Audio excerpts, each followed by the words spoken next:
It's your boy Greg back again with another video. If you're new to this channel, we talk about fragrance related topics, so if there's something that you're interested in, please consider hitting that subscribe button. Make sure you hit that notification bell so you'll be notified every single time I upload.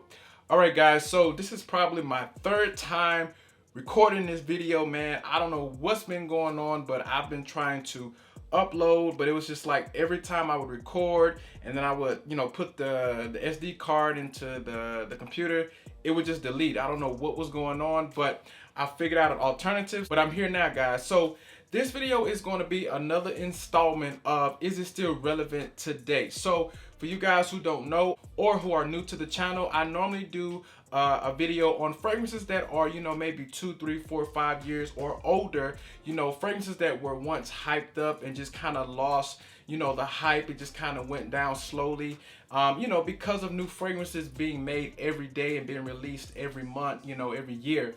So I tend to like to bring some light to the older fragrances and to give my opinion on if I think they're still relevant or not. And I also like to get you guys feedback on if you feel like particular fragrances are still relevant or not. Now the twist to this video is going to be, I'm going to do 3 in this video. Normally I do 1, but this time I'm going to do 3. So let's go ahead and dive into it. All right, so the first fragrance we're going to talk about is a fragrance from the house of Tom Ford, and it's none other than Vetiver. Now, a lot of people have heard about this scent right here, and this is a fragrance that I consider to be one of the easiest Vetiver scents to wear. Now, there are Vetiver scents like from Rose Dove Parfums. They actually have a fragrance that's called Vetiver. That's all it's called, and it's very, very similar to this one, but much more expensive. However, the quality is better. I'm not gonna say it's a lot better, but it is better. I really do actually enjoy that one more than I enjoy this one. Then you have fragrances that are like Luna Vetiver, and then you have fragrances like Sultan Vetiver. You have all those Vetiver fragrances, but I feel like this is probably one of the easiest to wear when it comes to a Vetiver fragrance. Now, what I get from this one is just citrus, mossy, woody Vetiver, guys. That's what I get from it. It does have notes of amber, but I don't get any sweetness of any kind from this fragrance. Like I said, just woody Vetiver, mossy, citrusy, and fresh and clean. This is something that most people will say is easy to wear like on an interview. Now, honestly, with that statement, I have to disagree because I feel like this is a little bit on the different side. Although it's fresh and it's clean, it is a little bit on a different side. It's kind of in your face, kind of piercing. It's kind of when you smell it, it kind of tickles your nose, kind of burns your nose just a little bit. It does that for me, so maybe it doesn't do that for you, but it does that to me. However, that doesn't change the fact that I do like it. But do I feel like it's still relevant today? The answer is no. I don't think Vetiver is still relevant today. Let me tell you why. One, I've heard that it's discontinued, and we all know how that goes. When a fragrance is discontinued, the prices are jacked up. People just like double, triple the price for a fragrance that was once only like maybe 70 bucks, 80 bucks, right? Maybe 100 bucks. Now they're trying to sell it for 200 bucks, 300 bucks, sometimes even 400 bucks. So that makes it irrelevant to me because it's like you can get this same DNA, honestly, this same fragrance in a lot of other fragrances for, a fraction of the cost that you would pay for something that it really isn't even worth the money that people are trying to sell it for just because it's discontinued. Another reason why I say it's irrelevant today is because, like I said earlier, it's so many Vetiver fragrances out these days that I'm sorry, but this one right here is just, it's a little basic, it's a little flat. When it comes to Vetiver scents like Sultan Vetiver, you're getting 4 different kind of Vetiver scents, and that one is extremely authentic, extremely high quality. And yes, this is Tom Ford, but I'm telling you, man, there's so many other Vetiver scents out there that you can get the same, if not better, than you would get from this one. And normally when I do these videos, I normally say, yeah, it's still relevant, but this is one that I say I personally don't feel is still relevant today.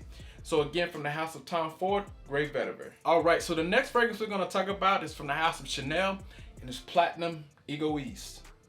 Now, I'm sure a lot of people have heard of this one. Why? Because it was released in 1993, just a year after I was born. So it's, it's got some years on it. It's a veteran when it comes to fragrances, okay? But let me tell you this. This is a fragrance that is standing the test of time. I'm telling you, like, if you smell this, yes, you can get, you know, kind of the 90s vibe, but it's not in a bad way at all. It doesn't smell dated. It doesn't smell like your grandpa or anything like that. It is a fresh and clean fragrance, but it does have a classiness to it, you know what I'm saying? And it has a lot of herbal notes, man, and it really comes off kind of herbal like. It comes off green in my opinion. When I smell this, I do smell fresh and clean, but it's like fresh and clean and green. That's what I get from this fragrance right here.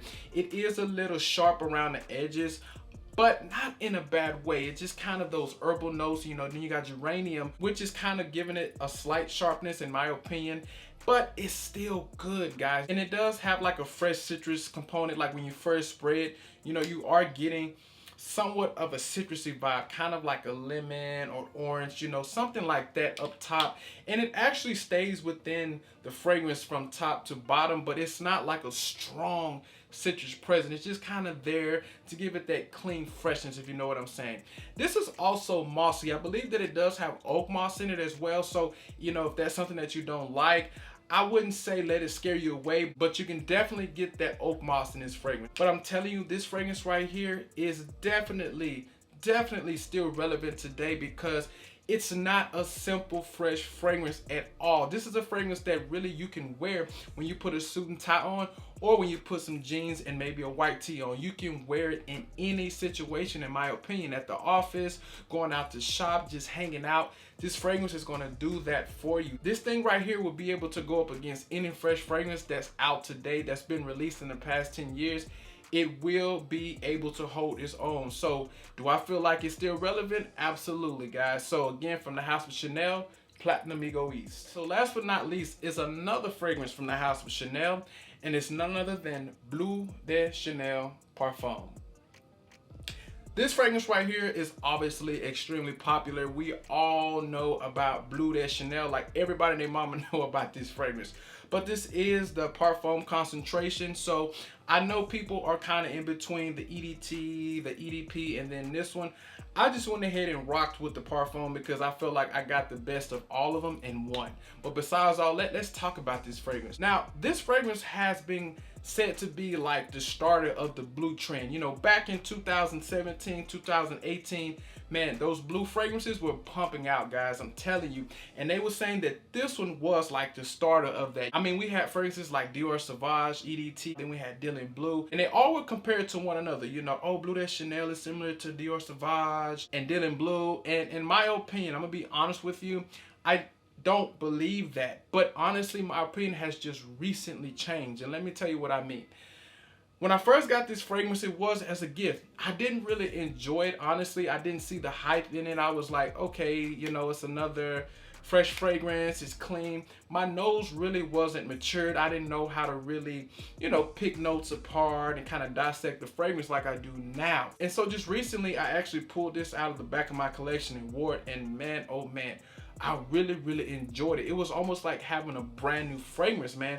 And what's strange about this fragrance is I got a lot of vetiver, so it was very woody, kind of earthy to me, and it was strange because I didn't get that before. And this one actually doesn't have vetiver as a listed note. The EDT actually has vetiver as a listed note, but I'm telling you, I'm really getting vetiver from this. But besides all that, the question is, do I think this is still relevant today? And my answer is absolutely. This is definitely still relevant today. Why? Because no, it is not like every blue fragrance, in my opinion. This is luxurious, it's classy, yes, it's fresh, it's clean, but it doesn't have that heavy ambroxan scent that you get from a lot of those blue fragrances, and that shower gel feel that you get from a lot of those blue fragrances. No, you don't get that from this. You are getting those fruity notes to come through, and they're really playing a key role because it's giving this fragrance actually a nice juicy freshness, which is actually refreshing when you smell it up top. But then it starts to dry down, it starts to get woody, starts to kind of warm up a little bit, starts to get a hint of sweetness. It's not a sweet fragrance, but it does start to get kind of a hint of sweetness, and it really just becomes a nice, well-rounded fragrance, and it actually gets a lot of compliments. Like, people really enjoy Bleu de Chanel, and I'm one of them, man. Like, at first I didn't like it, but now I'm actually loving this fragrance. So yes, I think it's still relevant today. So again, from the house of Chanel, Bleu de Chanel. All right, guys, so that's gonna wrap up this video. I hope you enjoyed it. What I want you guys to do is go down in that comment section and tell me, Do you think these fragrances are still relevant today or not? Just let me know what you think, guys. And if you liked the video, go ahead and give your boy a thumbs up. And that's it. Take care. Peace.